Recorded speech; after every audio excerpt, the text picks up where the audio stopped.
Listo, muy buenas tardes a todos. Mi nombre es Andrés Arroyo. Yo les vengo a hablar sobre la nueva virtualización. No sé si alguno ya la ha escuchado sobre KubeVirt. Realmente es un producto o un programa dentro de CNCF que se trata de poder virtualización dentro de Kubernetes.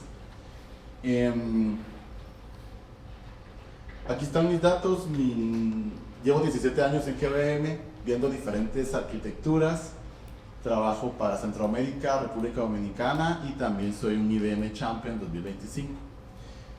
Dentro de mi trabajo es realmente ver la forma de agarrar todo lo que tiene el cliente y de alguna forma modernizarlo y buscar cuál es el mejor camino para el cliente para llevar sus cargas de trabajo o a la nube o de alguna forma interactuar mucho más rápido con contenedores, ¿sí?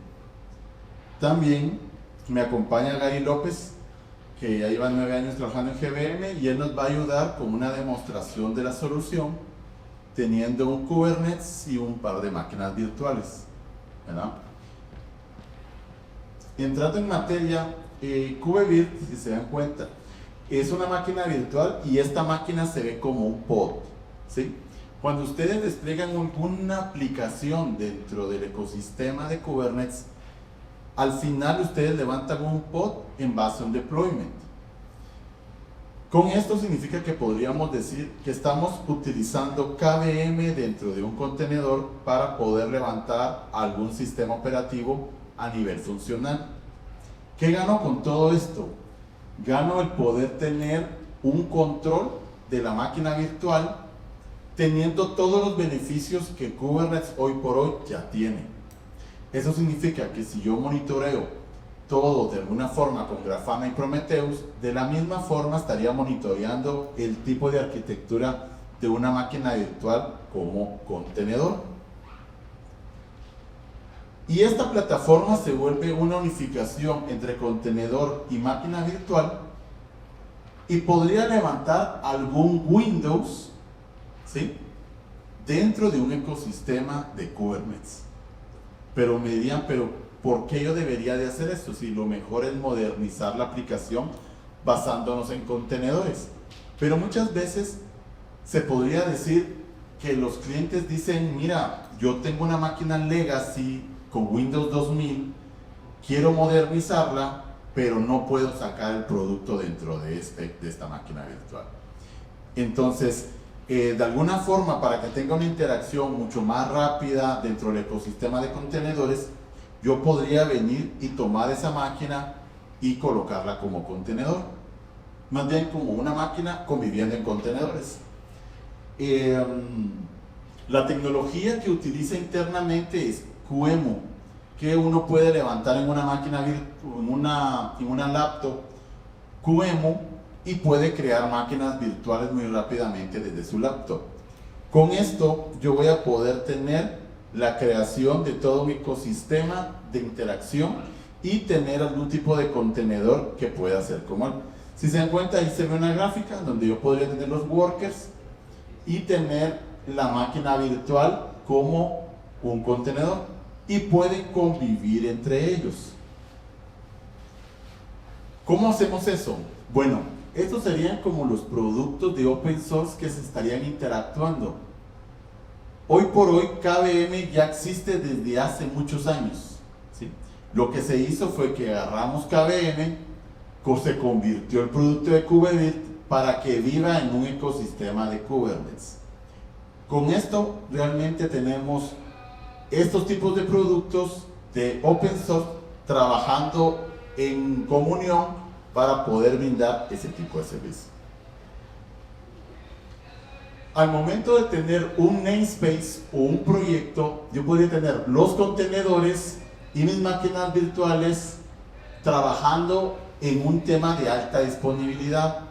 Imagínense que yo podría venir y decir que puedo hacer algún clúster de una máquina virtual y un contenedor que las dos me brindan una página web. Entonces, en el momento de que yo ya quiero empezar a hacer la prueba de salir en vivo, podría llegar a decir que empiezo a quitarle participación a la máquina virtual y mayor participación al contenedor y de esa forma podría pasar todo de un ambiente virtual a un ambiente contenerizado. Eso ayudaría mucho a poder decir, voy a crear una ruta para una máquina virtual, porque las rutas ya están definidas dentro del ecosistema de Kubernetes. Y una ruta, normalmente cuando yo la hago como node port, yo habilito un puerto específico para un servicio.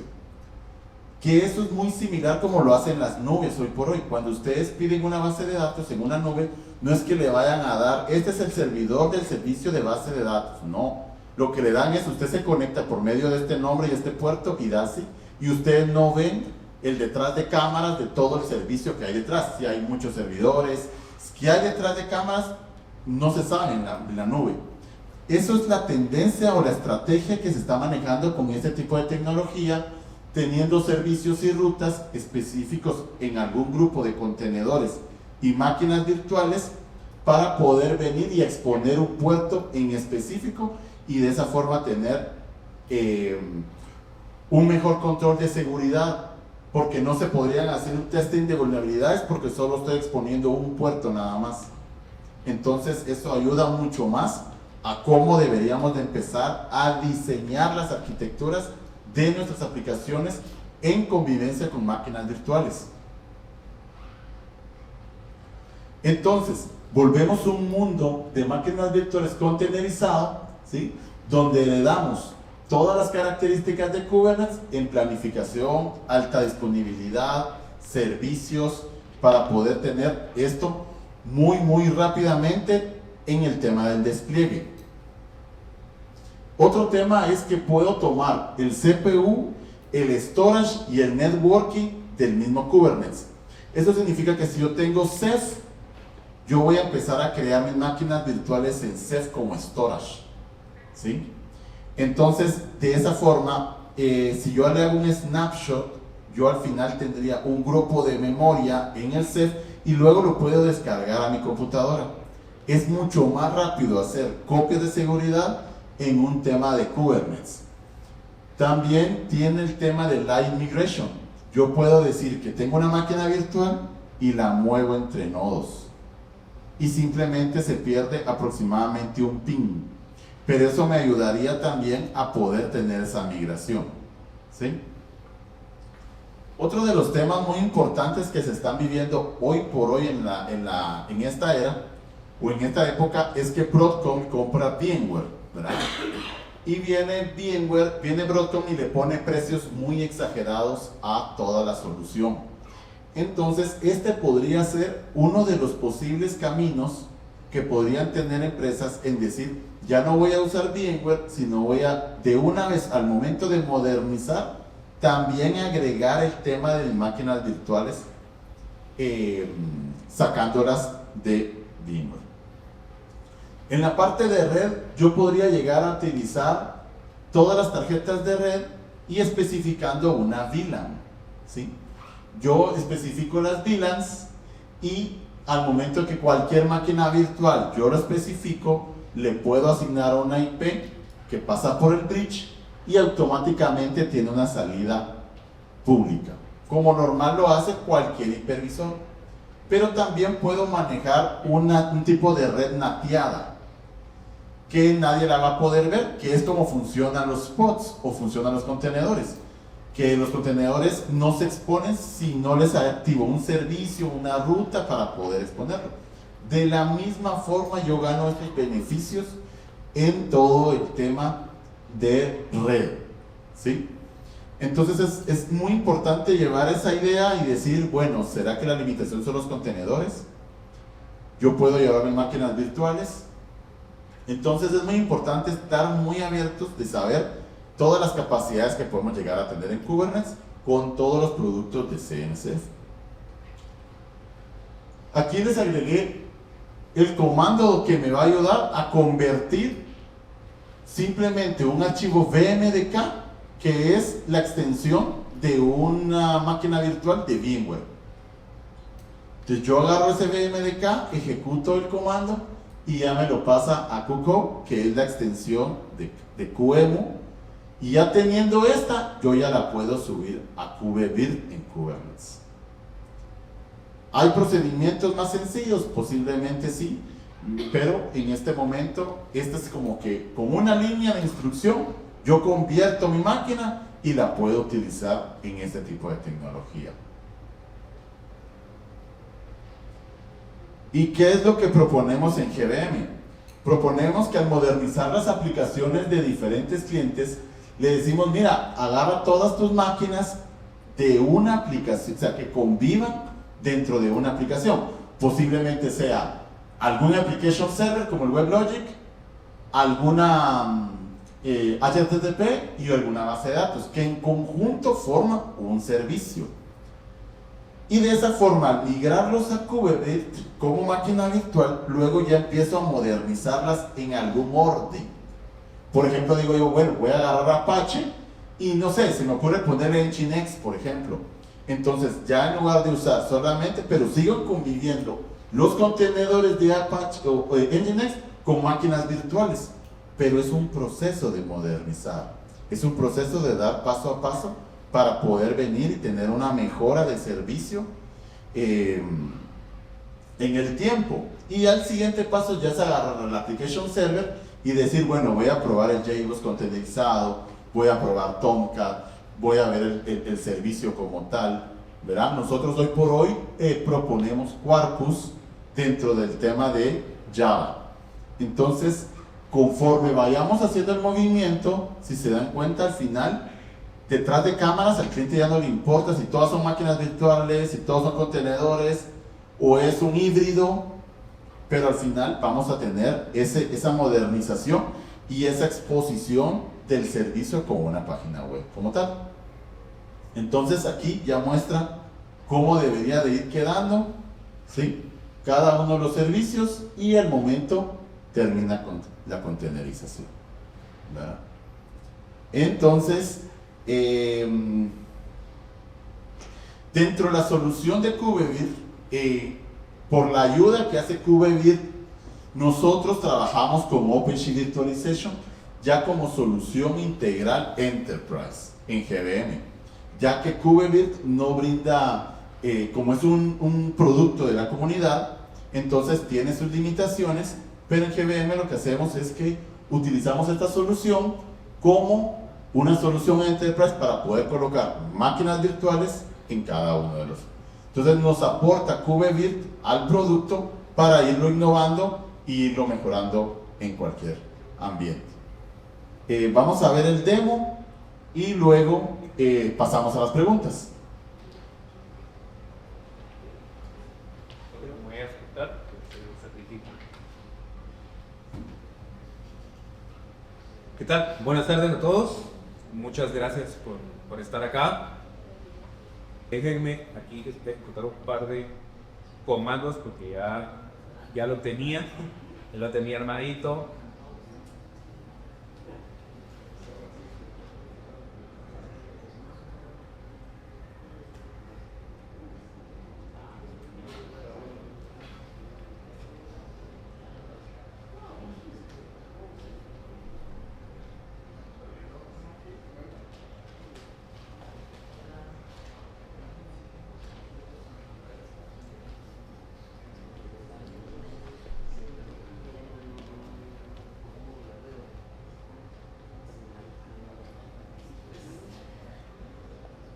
Listo.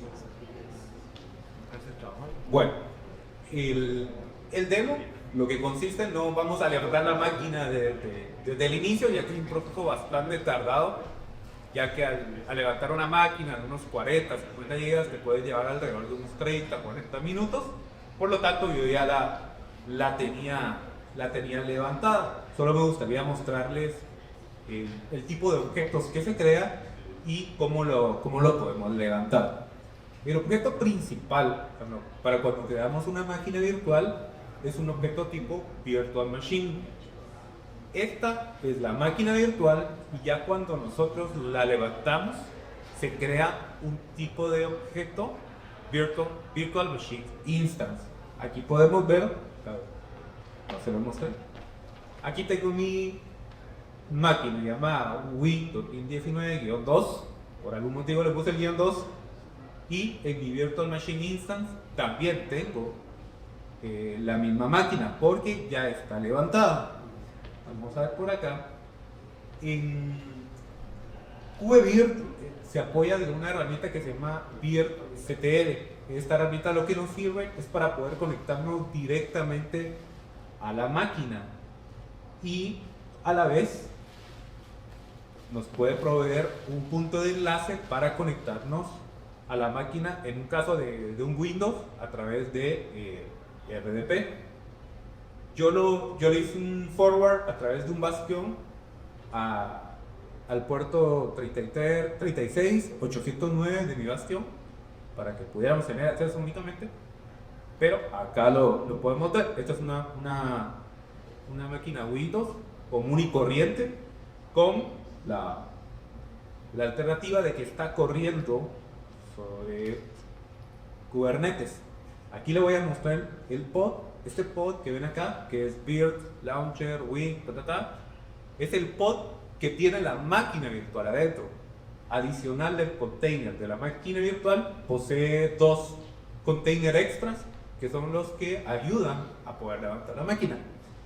Vamos a ver, para que ustedes le crean que esa máquina está corriendo ahí y no está corriendo al otro lado. Vamos a ponerlo en paralelo.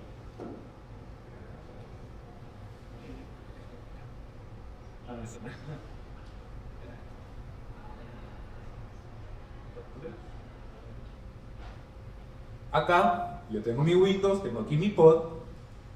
Vamos a matar el pod.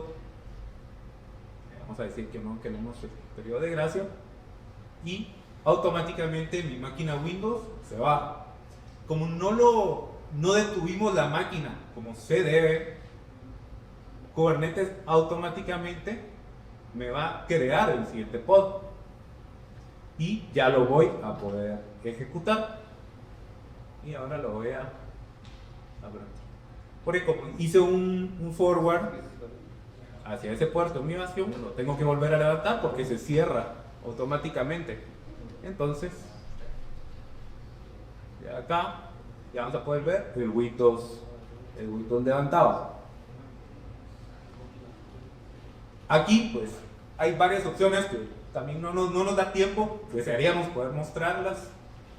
Dos bastante importantes y que son las que nos ayudan a competirle un poco a VMware, es de que podemos generar snapshots de nuestra máquina, matamos el pod, eliminamos la máquina y mañana queremos volver a levantarla, tenemos nuestro storage ahí. También podemos hacer que ya no queremos que una máquina esté ejecutándose en un nodo específico, podemos hacer la migración al otro nodo y no tenemos downtime en eso. Esa es otra de las características que está muy buena de Kubernetes.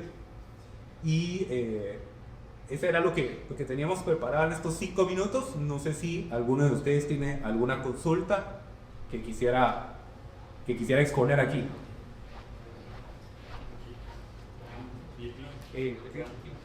Buenísimo. Sí.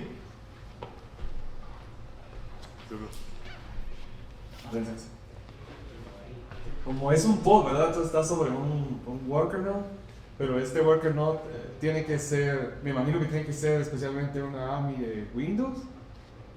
O sea, obviamente porque ¿qué tipo de imagen es la que tiene que tener el nodo donde está corriendo este pod? Esa básicamente es la... Un Linux. Puede ser un Linux, no tiene que ser Windows. Así como el caso de uso que ustedes levantaron en Windows, no tiene que ser Windows. Lo que pasa es que la máquina donde está el bare metal, ¿sí? O la máquina física, ese es un Linux. Puede ser Ubuntu, puede ser Red Hat, puede ser lo que sea. Ahí le instalamos Kubernetes. Ajá. ¿Sí? Y a ese Kubernetes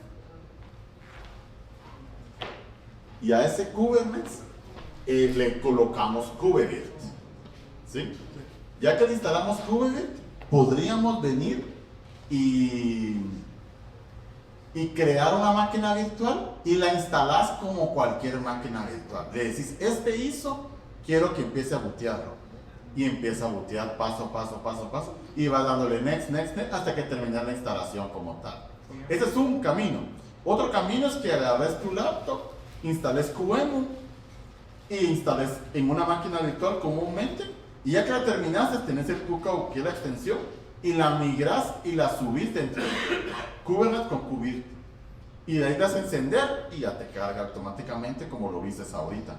El ejemplo era un Windows, para darse cuenta que un Windows está dentro de un Linux. Sí, ¿verdad? Esa era la idea. Es que los Windows Containers antes tenía que ser el nodo Windows Approved o antes cabal para diferenciar. Sí. O sea que puede ser aquí, por ejemplo, un Bottle Rocket, que es una imagen muy óptima para EKS, por ejemplo, y ahí podría estar corriendo. Correcto.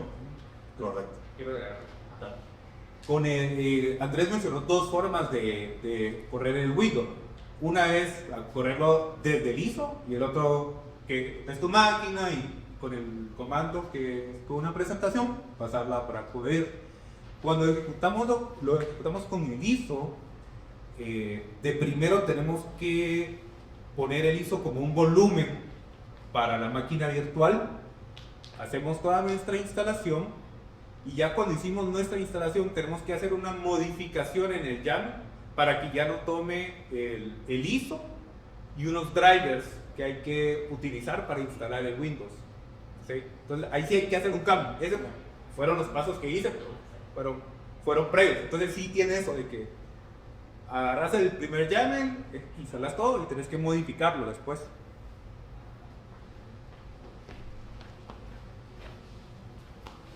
Pero Ahí te ves. curiosidad de cómo se maneja la información en disco, si tras bambalinas se crea un volumen o cómo es ese setup que hace esta solución.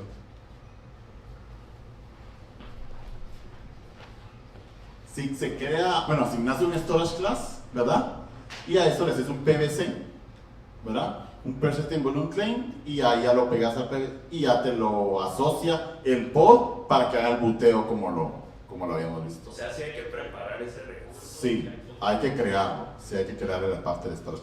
Normalmente lo que se hace es que al servidor de Linux, donde está el Kubernetes, le pones bastante disco físico interno, ¿verdad?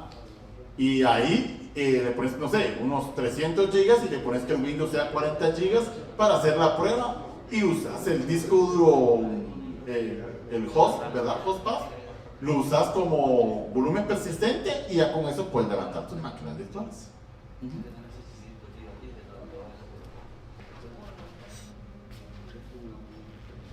Allá. Ajá, allá y aquí. Sí, ¿verdad? Buenas tardes. Una pregunta. En términos de eficiencia, ¿esto cómo se ve en el stack? Porque ahora tendríamos la máquina host, que eventualmente tenemos Kubernetes instalados en la máquina host. Luego eso tiene una capa de KubeVirt. Y luego de eso tenemos la máquina host de la que está virtualizada, que sería el sistema operativo, y sobre ello lo que sea que se ejecute ahí. Pero entonces eso, digamos, ya viendo desde el punto de vista de eficiencia, ¿cómo impacta tener montado un sistema? Yo entiendo casos supervisionados de planificación y pasar de legacy para acá es una excelente estrategia, pero digamos, eventualmente si uno quisiera tener un sistema operativo corriendo para hacer alguna prueba y lo hace de cero, ¿qué factores impactan en esa eficiencia que quiere tener el cliente? Sí, muy buena pregunta, porque al final podemos decir que estamos virtualizando y virtualizando y virtualizando y esto no se va a acabar, ¿verdad? Pero es que al final esto es lo lindo de lo que nosotros vivimos hoy por hoy, ¿verdad? Que se puede hacer muchas cosas, ¿verdad? Pero la idea es que este tipo de tecnología no vaya en un hipervisor, vaya en una máquina física, ¿verdad? Entonces en una máquina física le instalen Linux, le pongan Kubernetes, no en un VMware, ¿verdad? Porque entonces sería VMware más Kubernetes, no, una máquina virtual, Kubernetes y todavía después KubeVirt. Entonces estamos hablando de un círculo ahí mero complicado, ¿verdad? Pero no, la idea es físico, Kubernetes, KubeVirt y ya tus máquinas virtuales como es normal en el hipervisor. Y pensar que por cada core puedes tener, deberías de usar hasta 4 virtual CPUs, ¿verdad? No más, por cada core. para que el rendimiento sea realmente eficiente. Siempre hay que pensar, ¿sí? De 1 a 4. Esa es la clave del manejar el hipervisor. Pero sí, podemos hacerlo, porque al final, muchas de mis arquitecturas ahora es físico, Kubernetes, y encima del Kubernetes van otros Kubernetes virtualizados, que son mini Kubernetes a nivel de servicio, pero al final son máquinas virtuales. Entonces, es un poco la tendencia. Muy relacionado al que tocaba antes, pero que ahorita decías que lo ideal era instalarle una máquina física. Yo estaba pensando en ponerlo en un sitio donde está el Kubernetes, porque un caso puntual es que yo tengo la necesidad de pegar un solo pod que corre en Windows.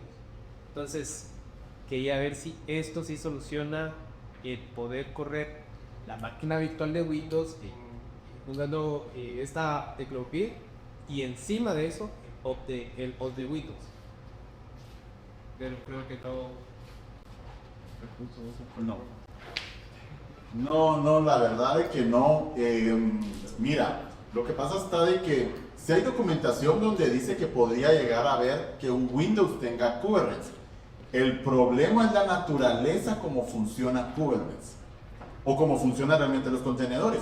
Porque los contenedores por su naturaleza es que el kernel de Linux tiene todas las librerías y todos los procesos para encender los contenedores.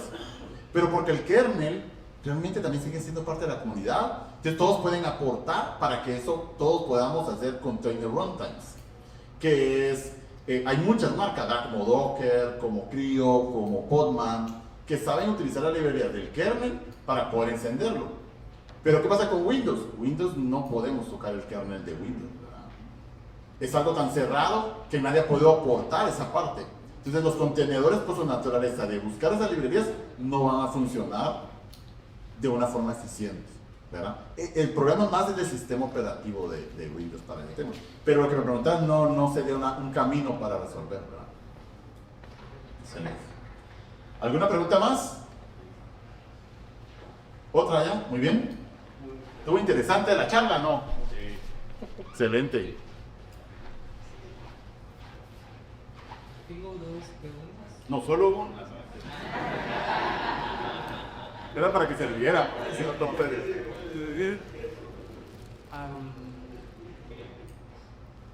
Una es qué certificación se necesita para poder cumplir este estado. Y la segunda es cómo es el proceso para hacer una migración de tener a un base, una máquina virtual, por ejemplo, a un base hacia la nube. Yo pregunto esto porque para mí es bastante como, te diría yo, como, pues poner en una cabeza una palabra, solo una palabra, mágico, el hecho de mirar un servicio que está on-premise hacia la nube y que haya cero tiempo corto.